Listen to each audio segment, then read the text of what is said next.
because there is so much that you've been asked to change, and it can be overwhelming, it can be really useful to break it down into smaller steps. Feeling like you come home from hospital and then you have to make all these changes at once can just feel too hard.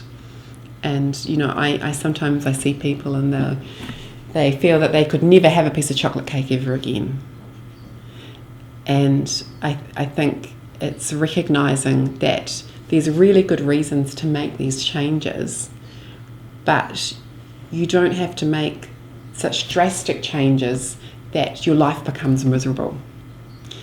And one of the ways to start making those changes is to set some small goals so that you do it in small steps. When it comes to exercise, if you've never exercised before, then having to start can seem really daunting. And so often I'll say to people, start really small. Maybe you try just to walk down your street and back.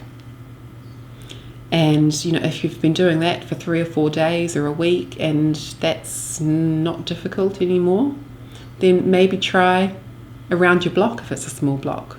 Or maybe extend it by 3 or 4 lampposts and keep doing that for a few days until you're feeling confident that you're able to do it.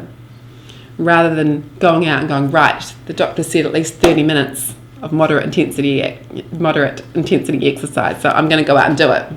Yeah, so it's about kind of figuring out where you're at and taking small steps from there. I also think it's the same with your diet as well.